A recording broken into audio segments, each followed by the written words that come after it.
Good evening, everybody. Welcome back to the Fan Experience Podcast. I am your host, Mike Katos. Alongside me is my co-host, Rick Molina. Can you believe we're on episode 30, Rick? Episode 30, man. It's been a fun ride, and it's going to keep going. Yeah, it's been a lot of fun. You know who's having a lot of fun right now? Who's that? The city of Los Angeles. Oh, indeed, man. Indeed. The Lakers won a couple of weeks ago, and the Dodgers clinched their first title in the last 32 years.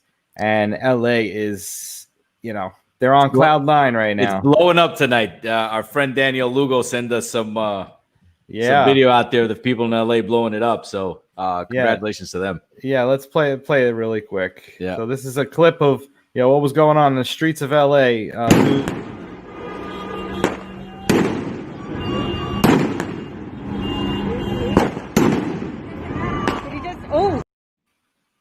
Yeah. So congratulations to Danielle Lugo.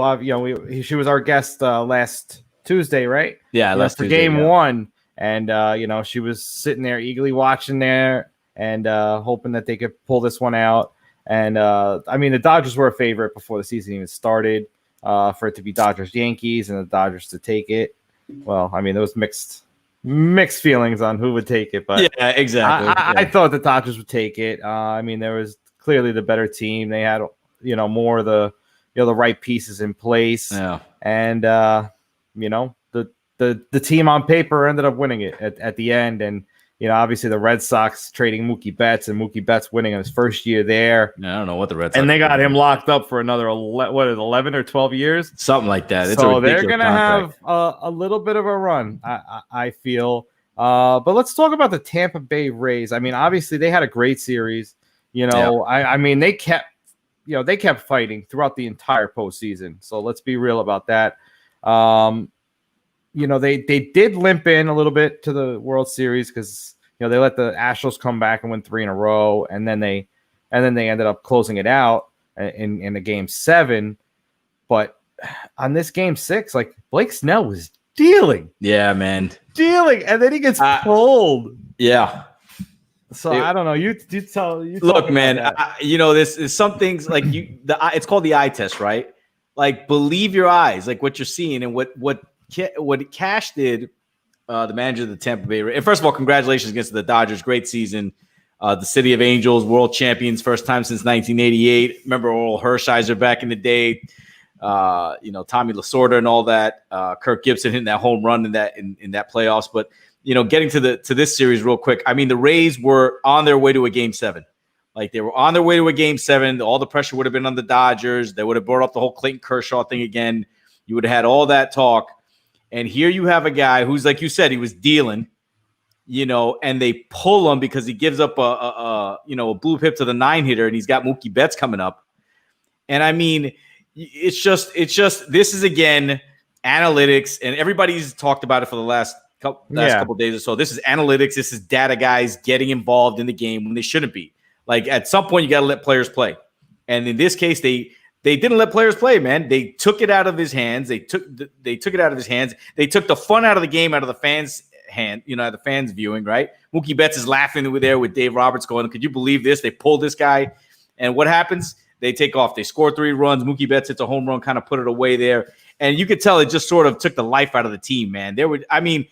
At that point, Blake Snell had to have been like, look, I'm not coming out of this game. I don't care what you do. You got to chop my arm off. I'm not coming out of this game. But this, baseball has changed. And I think over the last few days, you're starting to see this sort of resistance, this sort of building up of the resentment towards analytics and the sort of data that's becoming in baseball and sports. And I think it's a good thing. And I think that players need to start pushing back against it and saying, look, people are here to see us play, not about data and numbers. You want to use that in the regular season, fine. But in a game 6, when your life is on the line, when it's all hands on deck, you can't sort of use that strategy, man. You ride the guy until he just can't anymore. And that's where this series was lost. But again, congratulations to the Dodgers. But just a disastrous decision by the Rays. Disastrous. Yeah. Regardless of what happened, I feel like the Dodgers would end up winning anyway somehow. When Snell was taken out of the game eventually. I think they would have put together a couple of runs there. I mean, they only scored 1 run, so it's not like they scored 3 runs. Like, no, I'm saying Tampa Bay. But I think if Snell's getting some momentum going into the 7th, I see. Yeah. But Tampa Bay still only scored the 1 run. So, So I mean, like, yes, those analytics, they get a little over analyzed sometimes, and you can't just take things at face value as you should. But yeah, the big news around, us as broadcasters now. I mean, we're broadcasters. Yeah, we're broadcasters. That's what we do now.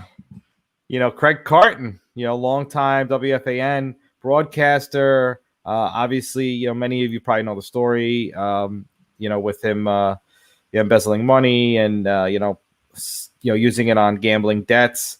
But he paid his debt to society, and he has now re-signed with WFAN. He's starting November 9th on the Carton and Roberts show with Joe Beningo leaving and retiring. I mean, I love Craigie, and it's going to be good to hear his voice again on the air. Yeah, I've been listening to WFAN God since it was like the Knicks and the Bulls back in like the 92 finals. That's when I started listening to him. I mean, Salzburg and Summers, you had Joe Beningo late nights ranting about the Jets, and Joe Beningo. I mean, I grew up with that guy, listening to the rants because we're avid Jets fans. And, you hung on every word because he spoke for the Jet fan. He was the everyman who spoke for the Jet fan. He wanted, he spoke for us. And so, good luck to him in retirement. But Craigie coming back, like you said, Mike, he paid his debt to society. It's been a long road for him. He's lost a lot.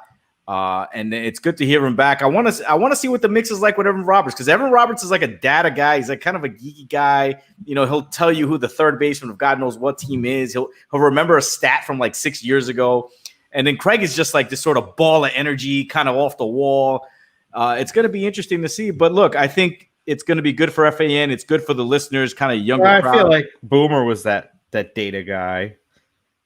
Yeah, Boomer was interesting with that duo. I feel like since Craig I think Carton and Roberts is easier to see than Boomer and Carton was. If you're looking at it at face value. But no, after they built the rapport, of course. Right, of course. But remember, Boomer's the sports guy. He's the athlete. Like, he's the jock. You know what I'm saying? Yeah. And so, but Evan, it's going to be a good show. But like, I think it'll be good. Yeah, I feel like good. I feel like Boomer's just lost not that he's not the same without Carton. Like, Carton brings something else out of Boomer. And I think Boomer's just something there is like, I listen to the show quite a bit. It's missing, but good for Craigie to come back. Hopefully he gets his life together. Hopefully he can stay on the right road and do some good for some people and listen, have a long career at FAN. Yeah. Let's have a word from our sponsors really quick. Oh yeah. Our friends at Manscaped. Yeah, we're friends at Manscaped. Support for the fan experience is brought to you by Manscaped.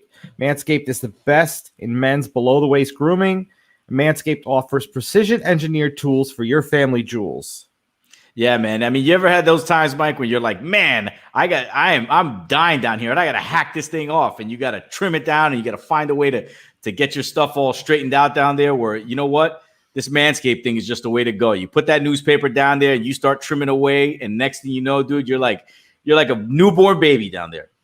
Yeah, you know what? Let's talk about that newspaper they give you in the perfect package. Like, it's kind of fun to like read these little clips and little cartoons that they got on these newspapers saying that like the apes are grooming themselves and exactly. And you see a picture of them grooming the apes' balls, so it's kind of funny. But yeah, they sent us the perfect package. They did, and that's the word for it. Perfect. I mean, you don't have to worry about the nicks and the cuts. You're not using the same trimmer that you use on your head. Mm-hmm. It's specifically made just for being the greatest ball head trimmer ever created. And right now they have the Lawnmower 3.0 in the US. They also hook you up with some ball deodorant, anti-chafing ball deodorant, ball toner. And, it's even got this nice flashy LED light. So, and 100% waterproof as well. So, you could use it in the shower anytime. So if you guys enjoy this show and you're listening to us speak right now, we want you to experience it firsthand for yourself. Let's get that bush to tush clean and get 20% off plus free shipping with the code FANEXPERIENCE at manscaped.com. It's time to make your testes their besties. Yeah, and our fans can get 20% off and free shipping with the code FANEXPERIENCE at manscaped.com. Again, that's 20% off free shipping at manscaped.com. Use code FANEXPERIENCE, and your balls, trust me, your balls will thank you. Well, thank you, Manscaped. Thank you. All righty, now we will bring on our next guest. Joining us now is Andrew Haines from the Andrew Haines Show. How's it going, guys? Andrew, how are you? How you doing, man? I'll tell you what, man, my balls thanked me a few times, man, thanks to Manscaped. So it's good to see somebody else is enjoying that product. Hey, man, we're all doing well. We're all doing good. No, it is. It's a great product. We definitely stand by it. I'll tell you what, below here, it's great. I tried to do it on this. No, it doesn't work. Here down, great. Gooch, yeah. I guess I can't shave my head with that thing then, I guess. Nah, I wouldn't recommend it. Yeah. It's a different kind of hair, man. I mean, 100%. Let's you guys be real. Yeah. But Andrew, thank you for coming on. We truly appreciate it. So yeah, I mean, you got a lot of different things going on, but let's talk about where it all started. Where did your love for sports start, and who are your favorite teams and some of the iconic moments that really drew you in? I think for me, it kind of started as a kid. And I think, and that's kind of why I'm in the business now. But, I think back about all those memories, that are created. And, I remember going to minor league, baseball games. I grew up in Lancaster, Pennsylvania. So we would even go out to Philly all the time, see the Philadelphia Phillies back at the old vet, the Eagles. I kind of got brainwashed as a kid when it comes to teams. So I got bullied a little bit. I lived in Philadelphia Eagle territory, but I was a diehard Cowboy fan. And so that was definitely a little brutal. I've been to the vet there in Philly, and I would never wear an opposing team shirt, hat, anything, because they got passion, though. There's so much passion there. But I think just going to those events as a kid, my grandparents would take me, my mom and dad. I played sports, but I think, just going to live events and having that energy, and, as a kid, it really didn't matter what it was. But, my favorite player, I remember, he played for the St. Louis Cardinals baseball, Lee Smith, number 47. Oh, yeah, the pitcher, big closer. And he got his autograph at Philly at one of the games, and, we would go down a lot. So my teams growing up were kind of all over the map. Dallas Cowboys. My dad was a huge Cowboys fan, so that's kind of what I grew up with, Danny White, and then obviously, all the Super Bowls. I was probably in like middle school at the time. I graduated high school in 97. So, I was in school at that time. The St. Louis Cardinals were another one that my dad was just like a huge Cardinals fan. And so I loved following the Cardinals, Ozzie Smith and, all the guys. And then the New York Knicks. Now, how did that come out? My aunt lives in New York City. So when I was a kid, I would go up and visit my aunt, and she would take me to games at Madison Square Gardens, which was awesome. And, again, my favorite basketball guy there, John Starks, number 3, they had Patrick Ewing back then, and they were battling the Bulls every year. I mean, it was just fun to watch, and they kind of had this edge to them. So I really liked them. I like the Yankees in the sense that I would go up to New York, so I'd go to Yankee Stadium a lot. And, the Yankees are always, got the top guy, they always go get all the guys that are great. So, and then hockey, I didn't really follow hockey as much when I was younger. As a kid, I'd go to Hershey Bears games, minor league, and then, some Flyers games, but really wasn't too into it probably until I got out of school, and Eric Lindros was with the Flyers and John LeClaire and all those guys, and they were battling in the playoffs for those few years. So, but I just love live sports. So like I'll go to any game. If it's the two worst teams in the league of any league, I'd still love to just go. And I don't really have those. I'm not a diehard Cowboys or any of those teams anymore. Like I couldn't name many players on probably a lot of those teams. It's more about like just, the matchup, the players. I'm sick in the head now as I look at it as a business. So every time I watch a game, I'm like monetizing everything. Like, how much did they do in concessions? How much? So it's a little different, angle now, but I still enjoy it. I love it. So talk to us a little bit about that. You say you look at it like a business, but you wrote down that you owned a few teams. So tell us about that. You know what? It's like I got started in life early. I got married at 18, didn't go to college. So when I was 19, I started my first business. And I was still kind of like, you know what? I didn't go to college. I wanted to go play, college football, blah, blah, blah. Sad story. Everybody's got it. So I said, well, okay, I've got my own business now. I'm doing decent. So I started a semi-pro football team. And I started it so I could play. That was the whole purpose. The coaches are going to tell me no. They won't sign me. So if I buy a team, I can suit up. Right. All right. I like it. So that's kind of how it started. And so that was like a real small level. And, I sold the team for $15,000. I started it for a couple $1,000, sold it for $15,000. And then I just kept doing that. I would start a new team, build it up. And a few years I got into indoor and arena football. And, I started the whole league up and started all the teams and then would sell the teams and been involved with just about everything from minor league hockey to arena football, soccer, indoor soccer, outdoor soccer, baseball. So it's been fun. It's like fantasy football or fantasy sports, but for real life. You lose money sometimes.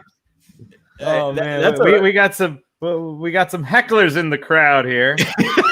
I know, Matt, that this is all they could get, man. Yeah, we gotta take what we could get, man. Yeah, I mean, I paid $500 to get on this show. But Andrew, tell us about that. Like, a lot of our fans who love sports, when we see the ownership side or something like that, we say, oh, they can buy and sell a team, they can just cut play. Like, tell us what goes into owning a team, running a league for that matter. I mean, the behind the scenes of it for the most part. I'm curious about that. I'll tell you what, it's tough. The league side is really challenging because, if you really think about it, look at all the leagues out there. What commissioner is really liked? None. Okay? Most of them are hated by the fan. Especially, the World Series the other day. I mean, hell, he couldn't even talk. The poor guy. Yeah. He's trying to congratulate the Dodgers, and Matt got and so it's like a thankless position. No matter how good you do it, it's never because of you. It's always the team did a great job, but if the team fails, it's your fault. And then you have all these different personalities and, so it's tough to manage that and then try to rein everybody in because people get in it and then their egos explode. Yeah. They think they're, the top dog and now they want to throw money around because they think they're this and that. And, usually that first year everybody gets in it is a rough one. And so the challenge there, is there, and then finding qualified ownership and people that are going to buy into the same philosophy, all those things come into it. And then you have all the personalities. And then on the team side, it's, I feel like the Tampa Bay Rays as an owner because my player budget is not going to be the player budget of the LA Dodgers. And so, I always tell players that too. Like, look, you're not going to come here to play tip for a payday. This is like, we're going to treat you right. We're going to do everything we can, but we're operating this as a business and we want to break even or make a profit. And that's not a bad word. Profit is not a bad word. Okay. It's tough to make money in sports. Every market I go into, every owner, it's like, hey, this is the best football market. This is there's so many, the best soccer market, and everyone gets so caught up on the sport, the players, all that stuff, and they neglect the business side. And the business side, I mean, it's hard to get people to pay for a ticket for something. I mean, it is not easy. This isn't build it and they will come. So, getting people to be realistic coming into it. Mm-hmm. Like I tell people, if I bring on a partner, I'm like, look, I wouldn't expect ever to get your money back. Wow. Like, let's go in with that. And if you do, great. But it's better to, set the expectations realistic. And it's so much fun, but it's also so much aggravation. Yeah. And nobody knows all the behind the scenes drama that you deal with. And, like buses breaking down, or there's just this past year with the soccer team, our flights got canceled. We were flying the day of a game.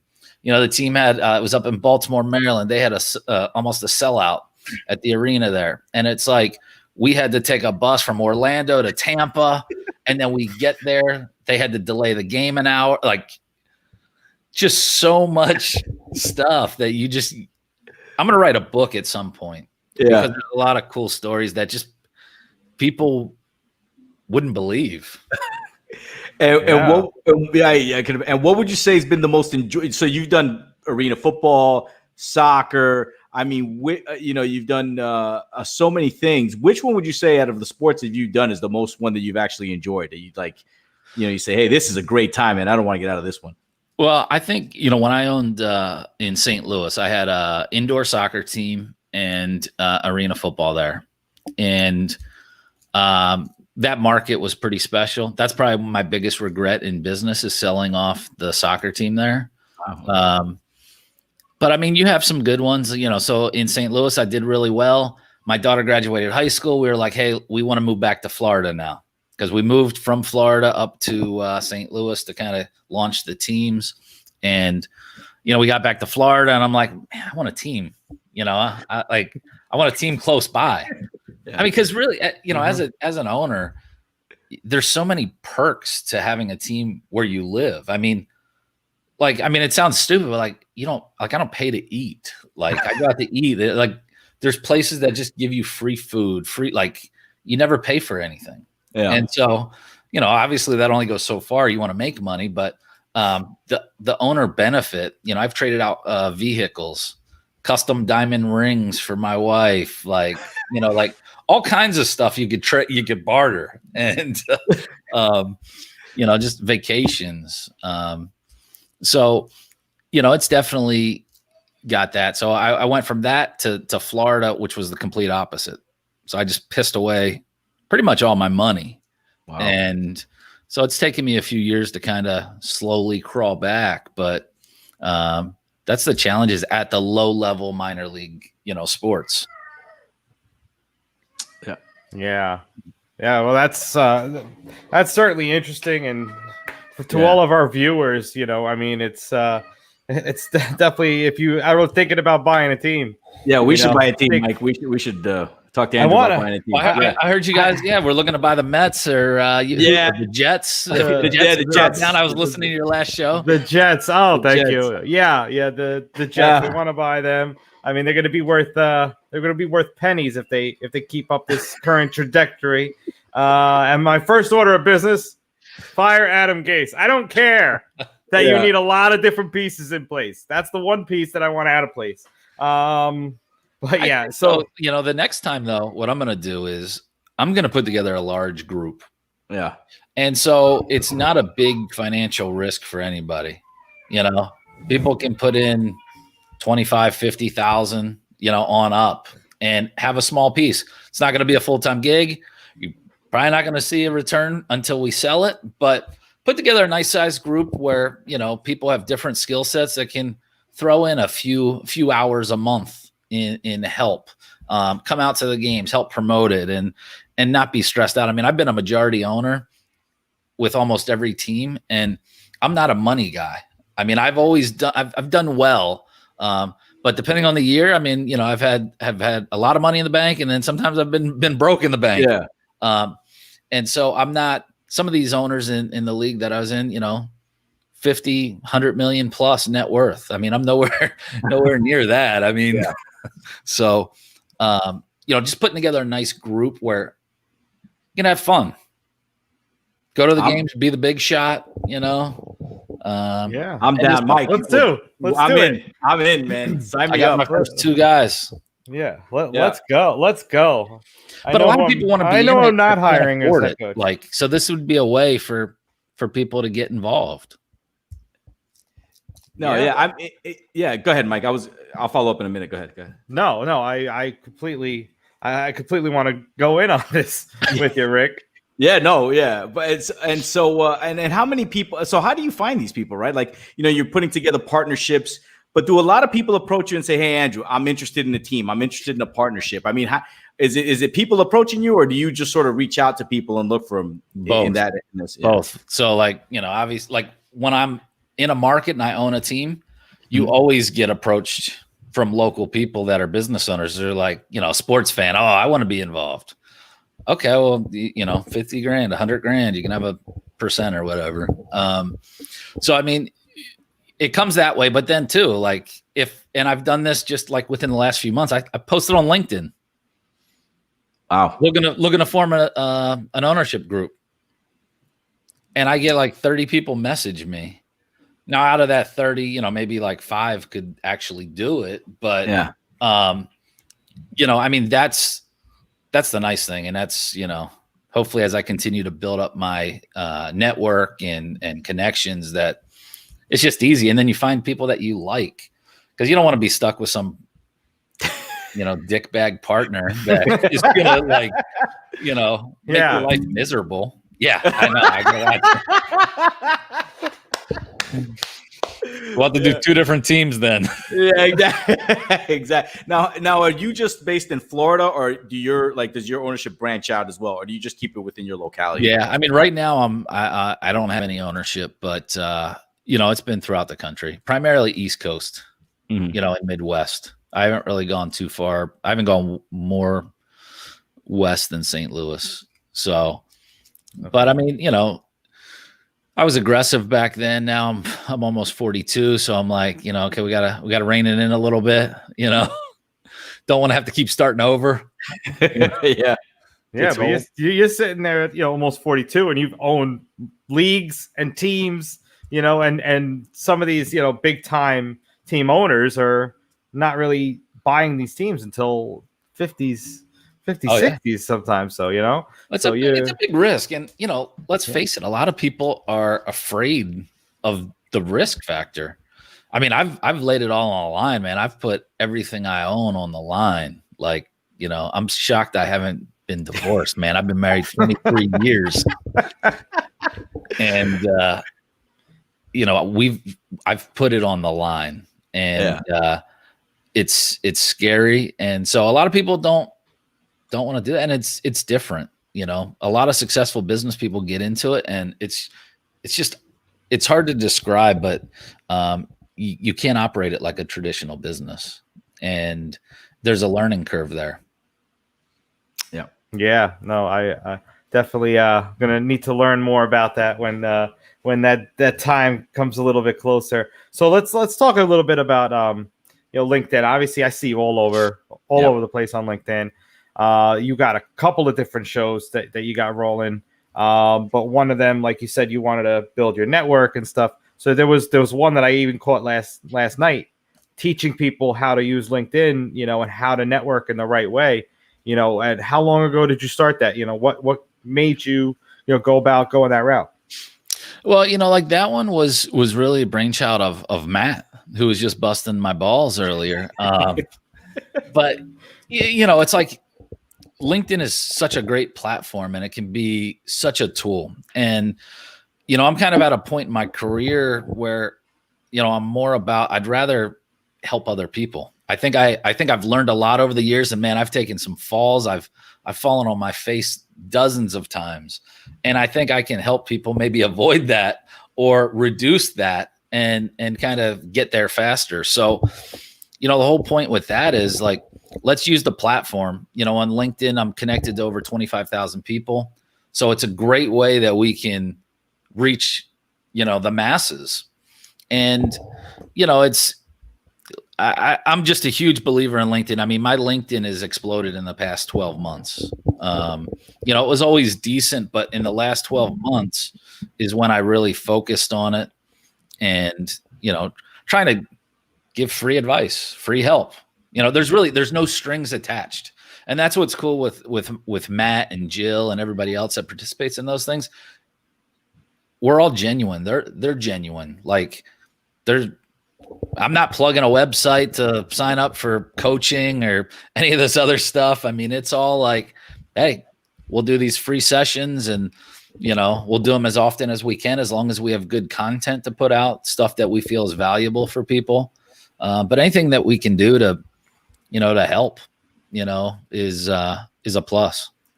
Yeah. And speaking of helping, you obviously COVID has hit a lot of people, and especially in the sports industry, so a lot of sports industry professionals, were furloughed, laid off, lost their jobs because of budget cuts and whatnot.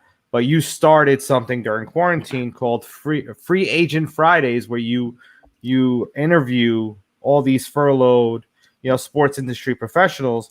And I saw you post a couple of days ago saying that, a lot of them have gotten jobs after, coming on the show. So talk to us a little bit about that. Yeah. I mean, that was kind of one of those crazy ideas I had when I was driving. I get these damn ideas when I'm driving. My wife's like, you're not allowed to drive anymore. This one wasn't as bad. But, yeah. No, I was like, man, I was looking on LinkedIn. I'm like, man, so many people that I know are losing their jobs. I was working for the Washington Nationals affiliated minor league team in Virginia, and I was over all the revenue side, and half the staff got cut. And, everyone else on LinkedIn, I keep seeing, and I was like, maybe there's a way to help. And I started, doing this with our staff is, hey, let's start reaching out to people, reach out to new people, connect with people, set up Zoom calls, set up just calls, meet new people, brainstorm. And so I had the Andrew Haines Show, very original name, I know. Catchy. It's catchy, Yeah, very catchy. Very catchy. And so I was like, well, I could just add it to that and try to help people. And I was like, I'll do one a week. And, I'm sure I can help some people. And then I put it out there, the idea, and it exploded. And I had so many people reach out. I was like, holy shit, I cannot do one a week. I mean, that wouldn't be right. So I grinded it out, and I've kind of, I'm probably about 4 months in now. Tomorrow will be, I think I have 104th. The 104th one will be out tomorrow. Wow. So in 4 months. And so, I was paying somebody to help me. So I had a cost there. And I was trying to, maximize my time because it really got time consuming. And so I changed up my schedule where I video those Mondays and Tuesdays so that I cram them in one day and do the editing. I've got Squad is a sponsor of the show. They saw what we were doing. They're like, hey, this is great for the industry. And but what's the most rewarding is it's like you see somebody, they'll tag you on LinkedIn and they'll be like, hey, I just got a job, and it's hard to describe, but it makes it all worthwhile. Yeah. And so it's like, I'm going to keep doing it. I'm probably going to bring on somebody else to help maybe do some of the videos, but I think that it's been great. It's been, the videos aren't, big production or great. I'm not good at it, but it lets somebody see somebody's personality a little bit. It's more than just a cover letter. Yeah. So yeah, I mean, the response has been great. I've gotten a lot of people that reached out to me that I'm connected with that I've never spoken to. And they just said, hey, I just want to let you know, I was looking at some of the people from Free Agent Fridays, think it's great. Keep it up. And, it helps fuel it, so that we keep going with it. Cause it is time, extensive. Yeah, Andrew, let me ask you this: how big of you against Mike or no? What you're doing the free agent Fridays? How big of a hit has the minor league side? Because you're on sort of the minor league side, those small arenas. Yeah. But how big of a hit has COVID really done to your side of the business? More so than the majors, because Yeah. you think about it, the major leagues have TV revenue, minor leagues don't. Yeah. And so, minor league baseball, for example, it's going through a big shakedown now anyway, but they rely on ticket revenue is a big portion of the team's revenue that's local. Mm-hmm. And we don't have any TV revenue. Yeah. So it's huge. I mean, there's some teams that have dropped down to 1 or 2 people. Wow. The team I was with, we were at probably about 30 people, and I want to say they're under 15 now. It's tough. So, it definitely it's taken a hit, and I just saw the Cleveland Indians laid off a bunch of people, I think, on Monday. Yeah. So it's definitely for real. It's tough. I think, due to that, there's going to be opportunities though. Yeah. I think some teams are going to outsource, more.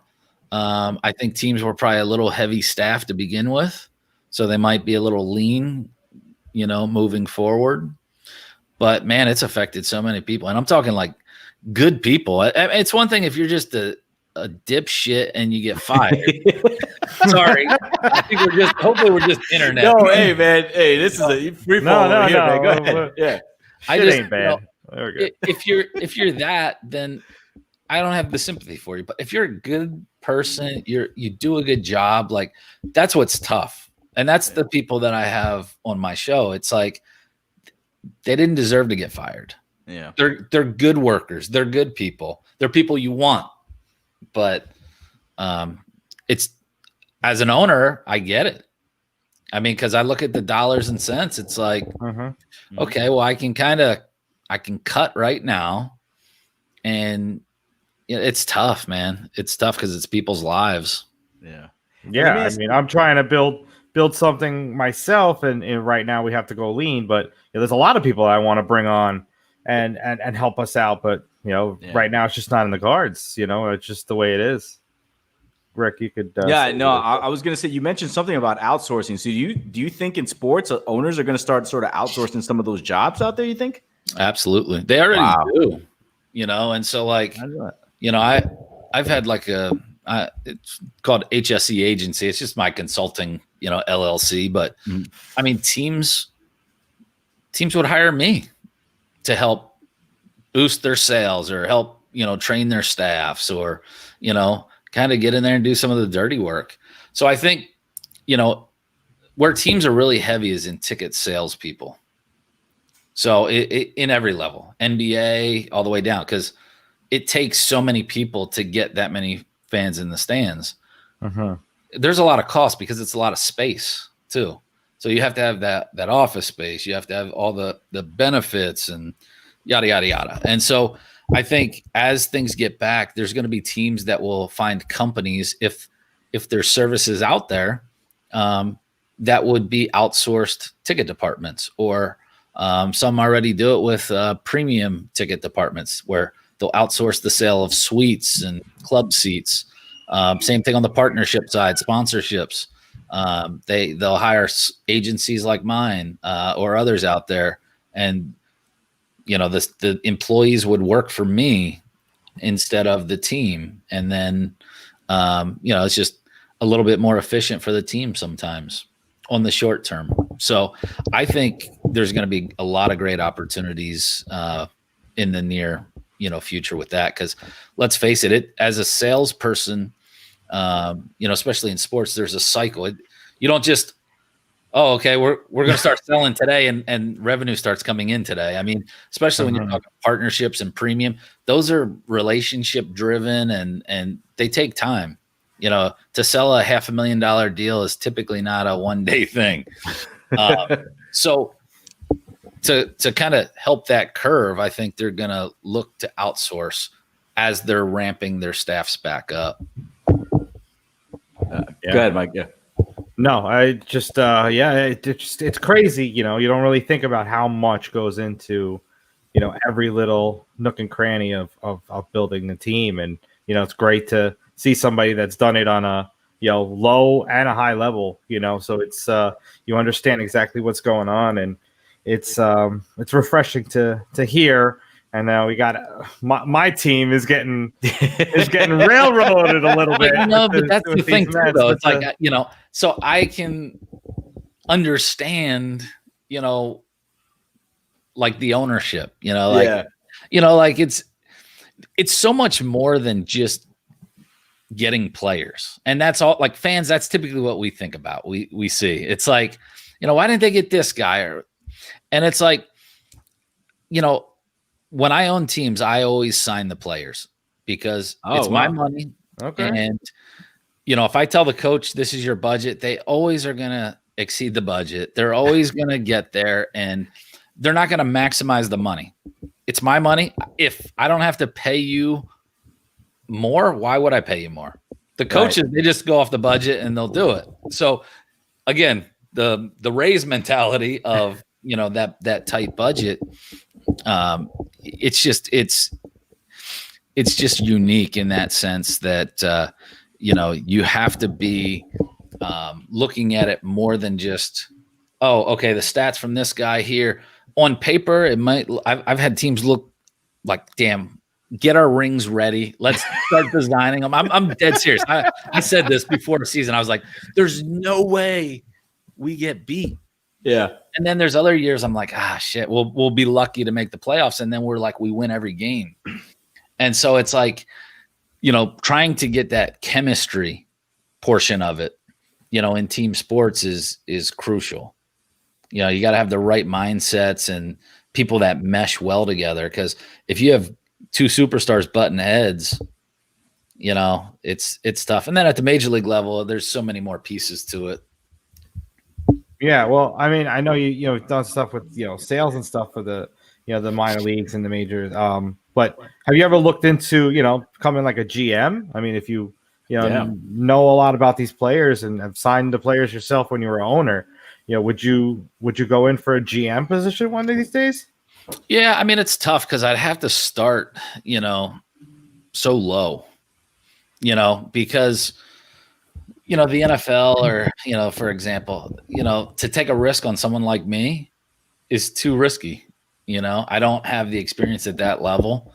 I mean, at one point I was a certified contract advisor. It's basically an agent. Oh wow. To help players. And but I mean, there's just so much into it. I mean, my ultimate goal, and this is real high, but check back with me in about 10 years. Yeah. I want to be the president of a major league sports team. So I've got a long way to go. Yeah, you get there. But I'm determined, and it's my passion. I love business. So like, I love startup businesses. I love building businesses. I love, turning businesses around, and I love sports. So that's why I've really enjoyed being in the sports business my whole career. Is it's those two things. And I'm hyper competitive. So what is better than, number one, building businesses and then having a sports team? Yeah. Because I can compete on the field. But not only that, is I want to be the best in ticket sales. I want to be the best in revenue for the league. I want to be the best in the community. So in our staff meetings, that's what we focus on. Like, hey, the players got to do the best on the field or court. The front office, though, we want trophies too. We want to win. And so, we're very competitive on all those fronts, and makes it fun. Yeah, we'll be certainly keeping tabs on you over the next 10 years, and absolutely. Seeing you on your rise to to fulfill your dream. And obviously you could see the drive, you could see the ambition, and obviously you have a track record to fall back on, to prove why you could be president of a team. So best of luck, but maybe we'll be buying the Jets. Maybe you'll buy the Jets. Don't forget me, man. Hey, man, I'm thinking with Mike trying to see how we buy one of your teams, man. I'm counting dollars in my head. I'm like, okay, I got this. Let's I go. got that. What can we liquidate here? Yeah, exactly, man. Yeah. 401ks, brokerage accounts, doesn't matter, man. Not liquidating it all. Yeah, absolutely. I'll be back in that side of it at some point, but yeah. Well, we're gonna get there. We're gonna get that's a bucket list right there, Rick. That's a No. I want to own a team now. I want to own a team. So tell me how's the show been going? I know you guys have been doing it for a while now. I mean, it's looking pretty good, man. I love the setup that you guys have. Thank you very much. Yeah, I mean, episode 30. You know what? We wrapping up week 15, and we do 2 a week, and it's been a lot of fun. Honestly, we get to meet people like yourself, people like Matt. A lot of interesting people that just love sports, and we get to hear their story. Why they love sports. Interesting people. Is that a dig? I couldn't tell. No, not at all. No. No, but he's right. No, go ahead. I'm sorry. Yeah. No, and we get to hear their stories, and it's great, and find out how sports has really played an impact in their life, and it's great. Everyone has kind of similar stories, which puts people on the same playing field, and some stories are a lot different. Like, hey, I used to own teams. I mean, that's weird that's career path. Yeah, but you know what? A lot of people want to be in it. Yeah. And it's inspiring. Like some of the stories, like speaking to Matt, some of the people we've talked to, it's just like inspiring to hear how people just come up out of nothing, or people tell their stories and passionate about sports. I mean, it motivates us to do what we do, because we have 9 to 5s during the day. Yeah. And all me and Mike talk about is like, all right, can we quit today? Can we move on? Because we're at that point, but it just keeps us going, and it's motivating. So it's a lot of fun. So, and also we come up with ideas to do stuff, which is great. We bounce them off each other. So it's been great. I mean, it's been a lot of fun. That's good, man. I've been watching, so I enjoy it.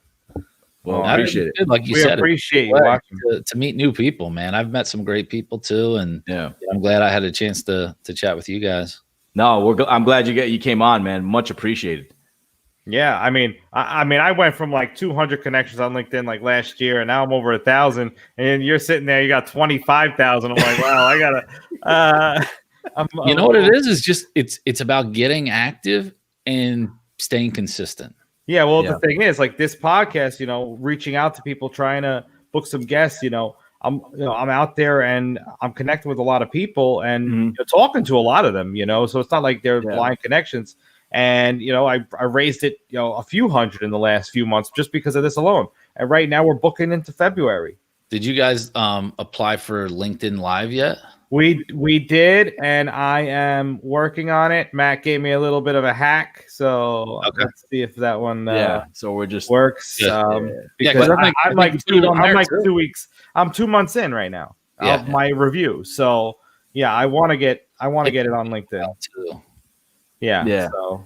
No, but LinkedIn, I think, is like the most underrated. I think people don't use it as much as they could. It's so underrated. I love it. Love it. It's awesome. Hey, that's how I found you. I was like, I got to reach out to Andrew, man. Didn't you have a question on the thing yesterday, but we didn't get to it, Mike, about investors? What's the best way to reach out to like investors to ask them for 5-10 minutes of their time? I want to obviously get a hold of some to talk to them about playing the field. Really, it's always a challenge, man. I get hit up a lot. Because people see entrepreneur and they're like, "Oh, let's go get some money from him." But I think when you're active though, on LinkedIn, then you're more credible.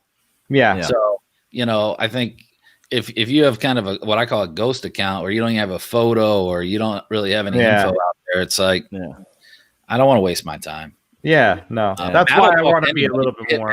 He'll talk to anybody on LinkedIn. Hey, Matt's a great guy. Matt's a great guy, man. We love Matt. Matt's a good dude. All right, here we go. We got Ticket Time Machine. That's right. Over here, No, Matt's a great guy, and tremendous guy, and he's been helping us a lot along the way. So, thank you, Matt. I know you're out there listening. Yeah. And so when is this opportunity? Post and ask for it. That's his advice. All right. Got it. So when are you looking for this new sort of ownership group? Is that because with COVID going on right now and all that stuff? I mean, people obviously you can't get people into some deals right now. That's not a bad idea. That's a good point. Buy low. And if you position it right, depending on what it is, I mean, I think minor league hockey is probably one of the areas that for the buck is probably good, or collegiate wooden bat baseball.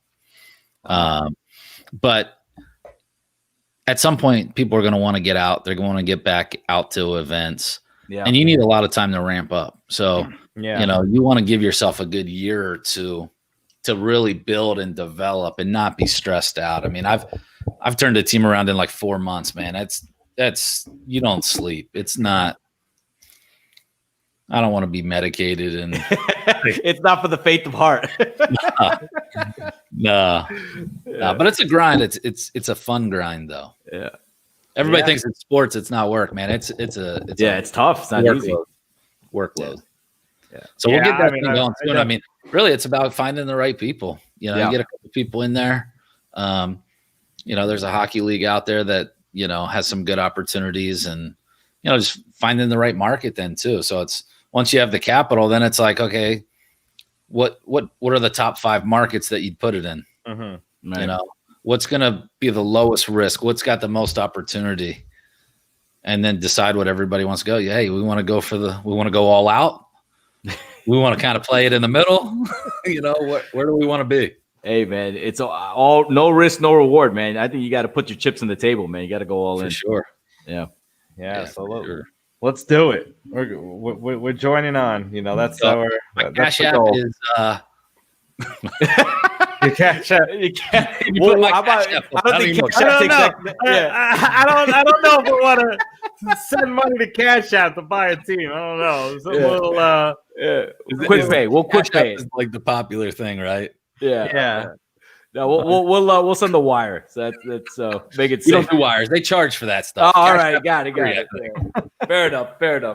Oh, Zelly. Cash is better. Cash is king, baby. Cash is king. Zelly, Venmo. Let's go. Well, what's your sport? What do you guys like? What's the?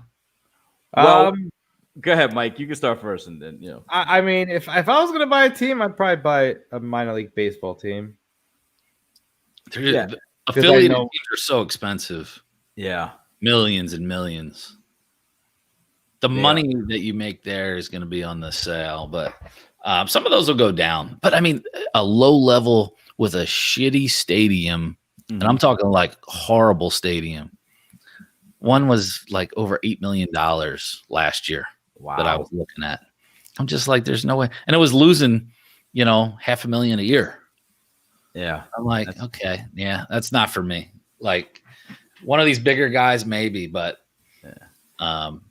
Whitecap is good. You know, I saw you had those guys on. I've talked to them before about some opportunities. So they come across some stuff, and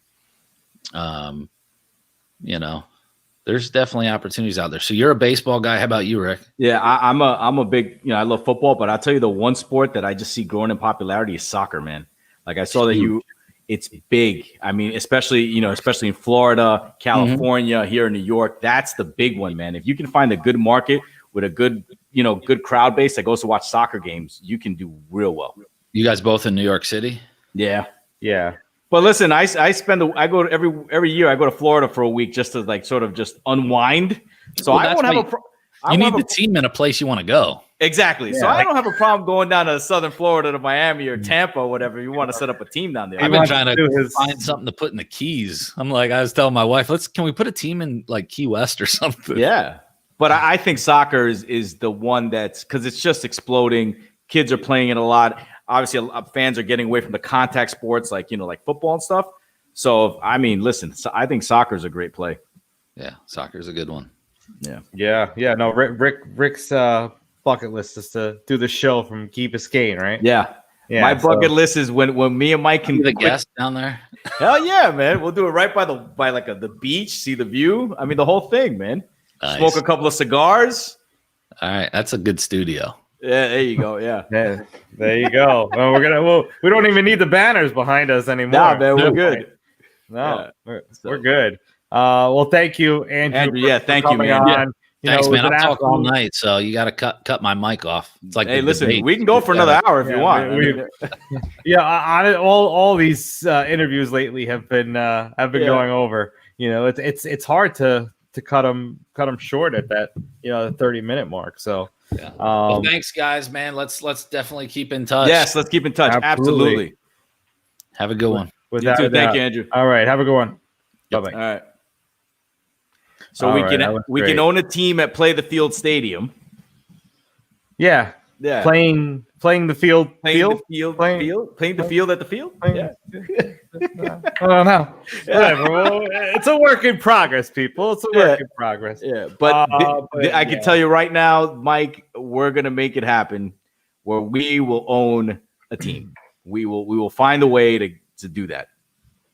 Yeah, I'm right there with you. Speaking of playing the field, before we hit in the parlays, enjoy a quick word from our sponsor. Do you want to meet other sports enthusiasts like yourself? Playing the field can help you connect with people who love sports as much as you do, for friendship or romance. You can showcase up to 5 of your favorite teams on your profile trading card to make it easier to find fellow sports fans. Now you can talk about sports, go to the games, or play sports with others who share your interests. Find out more at playthefieldnow.com. All right. Thank you, everybody. All right. So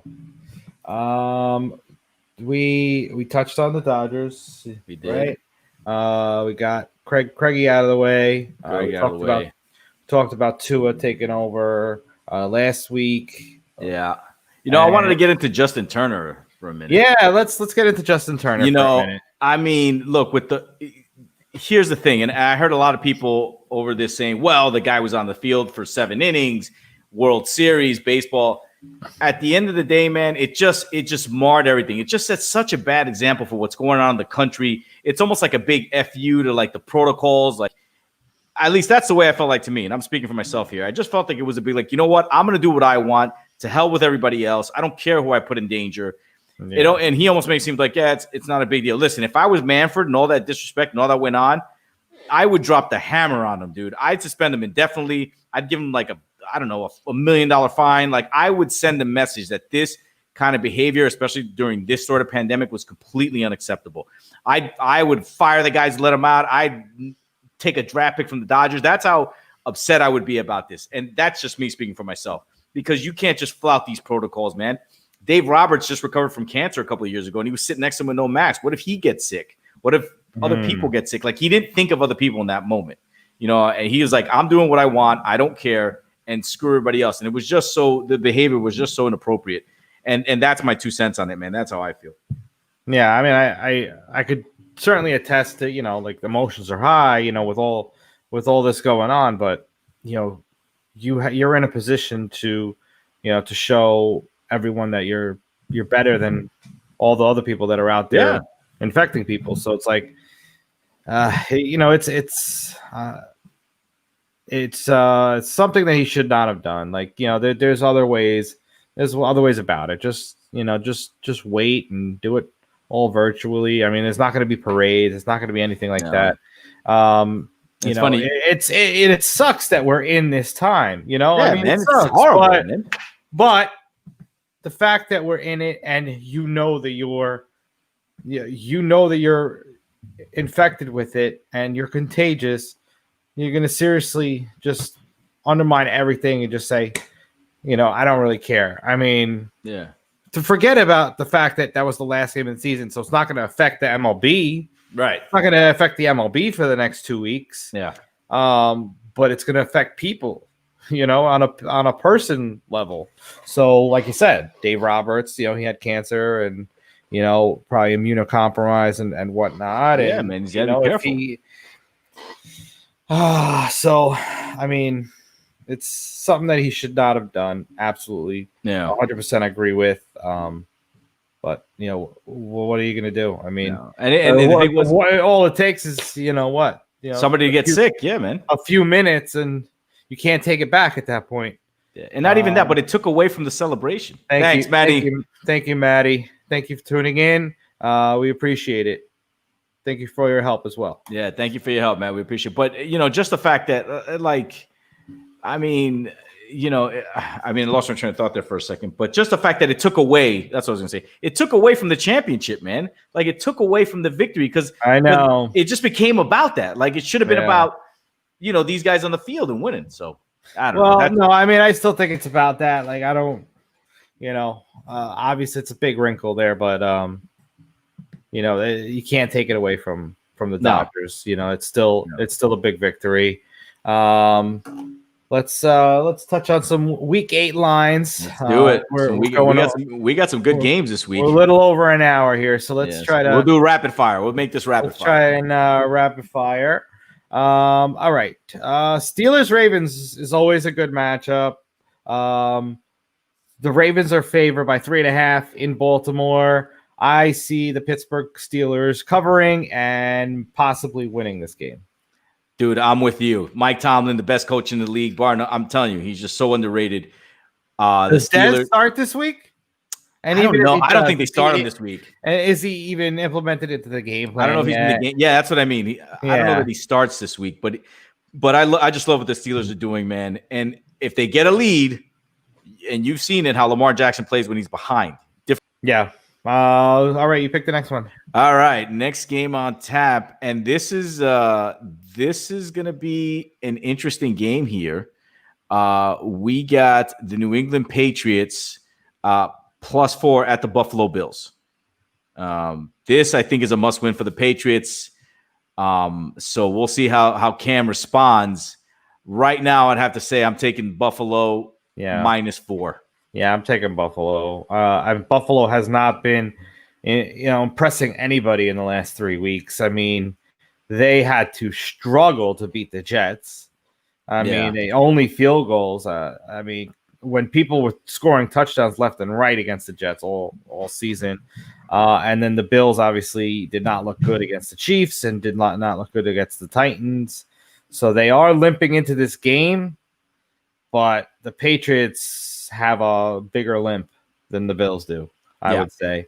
So I say Bills negative by -4, and they probably win by a touchdown. That's my guess. All right, so that's game 2, game 3. So let's go one more game, and then we're taking the locals. The locals, unfortunately. Don't be too subtle. Yeah. I would pick Eagles Cowboys, but not with the third string in there. They both normally. stay. I would probably.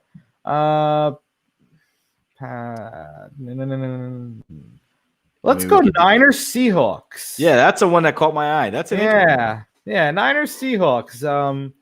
So the Seahawks are favored by 3 at CenturyLink Field, 3 even. Some have it at 2.5.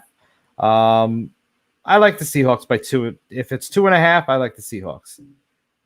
Last week the Niners came out and just destroyed the Patriots. And the Seahawks lost too. But the Seahawks, especially coming off the loss, I like the Seahawks even better. The Seahawks at home. I'm just wondering who's going to cover DK Metcalf. I don't, I know they have a great defense, but I just see him having a big game. Russell Wilson's going to light it up again. I think the Seahawks win. And they cover. Yeah, I think they cover. So I'm with you. Seahawks -3. All righty. And should we?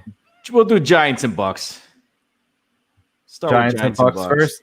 All right. Well, both of these games have double-digit spreads. Yeah.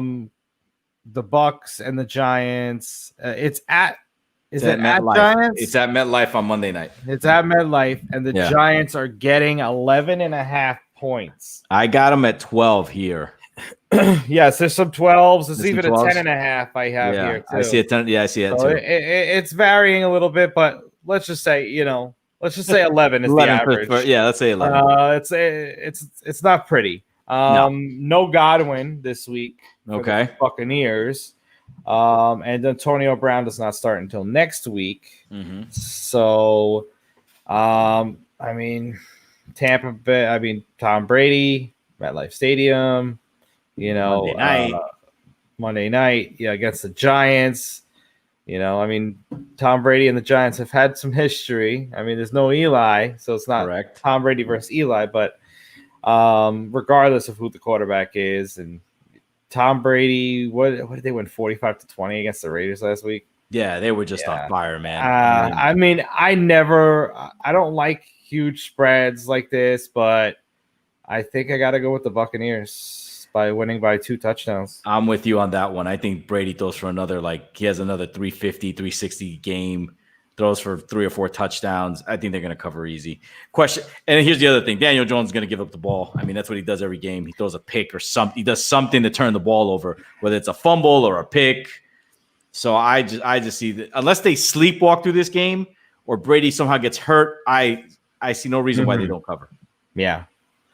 All right. All right, the final game, the highlights of the game. Okay. All right. So our beloved New York Jets.